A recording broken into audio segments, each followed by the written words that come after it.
Donald Trump has dragged us into a war the American people do not want. He has put American troops in harm's way. The American people do not want our sons and daughters to go into this unauthorized war. And MAGA said that this was the woman who was going to start wars. My Republican family voted against Kamala specifically because they said she was going to drag us into World War III. But look at what we've got going on right now. Not only is he tweeting out incendiary comments like, Tehran, you all need to evacuate immediately. I told you so. It's too late. Millions of lives are going to perish because Iran didn't sign the agreement that I took them out of the last time I was in office. And even last night, making comments, maybe I will, maybe I won't. Nobody knows what I'm going to do. That's literally an interview he just gave last night about something as serious as whether or not he's dragging our country into a war we did not start and do not belong in. He's taking it with such a flippant attitude, whether he's going to allow our country that already has our bombs dropping on Iran, whether we're going to go proactively participate in preemptively slaughtering tens of thousands, hundreds of thousands. So I thought it would be a great time to explore some MAGA logic this morning. So according to Trump and all of his supporters, Kamala Harris, if she had been elected, she would have gotten us into a war, into World War III. So by Trump's own logic, he is only doing what a strong black woman would have done. Am I following this correct? Here's the problem with everybody in the MAGA cult. You cannot see that you're digging your own hole, that every accusation is an admission. Trump is doing all of the things that he accused Kamala Harris would do. So help me to understand your logic. If you think Harris would have gotten us into war, and that's why you didn't vote for her, but now you are standing by Trump as he drags us into wars, he's only doing the same things that you said Kamala Harris would do.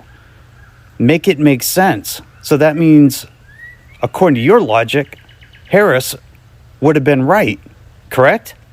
I don't know. You guys are strange. I don't think you have an ounce of integrity, and I don't believe you have any principles that you actually stand on, and they just change with the wind, and they change by whatever Trump tells you to believe and tells you to think. Wars come with a lot of consequences, and the first one is loss of lives. American soldiers have lost their lives. Iran and Israel have lost lives also. The other one is that wars come with expenses. The American taxpayers are the one going to pay for these expenses incurred. The other one is economic crisis. We have seen Iran blocking the Strait of Hormuz, where the world's oil shipping passes through. And this is going to cause a lot of economic crisis to the already high cost of living, the cost of gas, food, transportation, almost everything is expected to rise dramatically, putting a strain on already struggling people, and those who live paycheck to paycheck are going to face a hard day. And many Americans, nobody wants war, okay? So you mean to tell me I done woke up and apparently we at war with Iran? I'm so tired of it, y'all. I'm so tired of it. Apparently Trump has announced, hey, listen, we're going to take military action against Iran. There will be casualties, all these other stuff.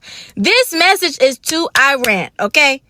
Whenever y'all are like, hey, listen, if y'all mess with us, we're going to strike back at him and his people, okay? Leave the American people out of it, because we don't want no parts of it. We don't got no issue with y'all. Listen, they don't even care about us. So you striking back at us, it don't even matter, okay? Go to where he at and his sidekick, okay? I need y'all to understand that. We don't want no parts of it. It's irritating me because he's just doing things. He don't got no congressional approval. He just out here making all these announcements and think that we just supposed to accept it and do what he wants us to do. Oh, it's going to be casualties. Like, sir, listen, come on now. I think everybody should just go ahead and do what Muhammad Ali did, okay? Sit this one out. Sit this one out. That's my message. Iran, when y'all going to do what y'all going to do, I want you to understand something. Leave us alone. Speak to him directly. Take that up with him directly. Stand on business, as they say, with him directly. He the one talking. We not talking. He don't speak for me. Matter of fact, don't sit here representing us with them glasses on anymore. He don't speak for us.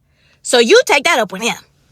Allegedly for educational purposes. Okay? Thank you. Iran, we the citizens of the United States want to come out and say, we ain't got nothing to do with none of this. Come on, sip a little tea with Auntie. Let's talk about it. A lot of people, when I say a lot of people are taking this for a joke, what is going on, y'all, I don't take it for a joke at one bit. We the people of the United States, Iran, if this video reaches y'all, ain't got nothing to do with none of that. Please don't go messing with our power grids. Y'all can wipe out that credit card debt, because we the people of the United States would love to know what it's like to not have no credit card debt. And all of us need 800 credit scores. Y'all go ahead and do that part. We ain't mad at y'all not one bit. Y'all will affect the people who make the most money anyway. We won't be affected. We appreciate the debt being gone and 800 credit score, so we can buy up some stuff like they able to buy up some stuff, and we gonna take it there, y'all. But Iran, we ain't did nothing. You know, we ain't got no parts. Neither our military. They just going by command. They being commanded to do certain things. They don't really want to do it, so leave us be. You know, don't mess with the citizens of the United States, because we ain't got nothing to do with that. When I say nothing, I mean nothing. We don't want no parts of it. We ain't for what that man is cooking up. We don't we don't support that man. We ain't even vote for that man. We ain't put him in there. Only some of them, the ones that put him in there. You ain't got to get them no 800 credit score or wipe out their credit card debt. Don't go look it up and see who voted for him and who didn't. Help the ones, you know, they had no parts in it. That's it, that's all. Bye, y'all. Hey, Iran. How you guys doing? I know you guys are upset right now with what's happening in your country. And, I would be upset too. But I just want to clarify a few things. We had nothing to do with it. And I speak for all black people. We had nothing to do with this. And I'm going to include anyone who did not vote for this guy. We had nothing to do with what's happening in your country. So when you guys decide to whatever you want to do, just remember, we had nothing to do with this. Thank you. Donald Trump is taking the United States into war on his own with no authorization from Congress. He is willing to sacrifice American lives for what? For regime change? For a war that the president's own top military advisor has warned will be incredibly dangerous? For a war built on lies? For a war that won't make us safer? I want to be clear. The United States had a deal that could have prevented Iran from getting a nuclear weapon. That was Obama's nuclear deal with Iran, and Trump blew that deal up and got nothing in return. And now he's starting another war in the Middle East instead of doing the hard work of diplomacy to prevent Iran from getting a nuclear weapon. It is reckless and it is dangerous. It is a betrayal of the president's duty to uphold the Constitution and a betrayal of the American people. Your tax dollars are being used to bomb Iran while Donald Trump ignores the struggles of working people who can't afford health care and are struggling to pay for groceries here at home. That is not America first. All three of my brothers served in the military, so this is personal for me. I'm thinking of and praying for our troops that the president has put in harm's way without justification. We cannot let Donald Trump drag yet another generation into a forever war. The Senate must come back in session immediately to vote up or down on a war powers resolution and block this war. No war with Iran. So the MAGAs went from anti-war to now pro-war, and now you're un-American if you don't agree with this war. Well, I say, fuck this war. It has nothing to do with American freedom at all. This is a literal distraction from the Epstein files that you all voted to release. But now, because you're Daddy Trump, Daddy Trump, the guy who hides in a billionaire in West Palm Beach, hides in a mansion in West Palm Beach, who sits on his fat orange ass, can dictate and just kill whoever he wants. He thinks he can just kill whoever he wants. That's not how the world works. That's not how the world works. This is set off a time bomb. What is supposed to have been now 4 to 6 weeks, he says it's going to be indefinitely. We've already lost 6 military men and women that we know of. This is all on MAGA and the cult that is MAGA, the most anti-American cult that I've ever seen. There's nothing pro-America about them. They're pro-dictatorship. They're anti-constitution. They're anti-democracy. Trump is your God. You don't believe in Jesus Christ. You don't believe in any God at all other than Trump. That's your boy. You guys would die for him. You guys lack a father figure, I guess, growing up, to where you have to put it in this imbecile who would sacrifice his own children, by the way, to stay alive. I am convinced that man would sacrifice his own children to stay alive. He is a total narcissist. He's hell-bent on destruction.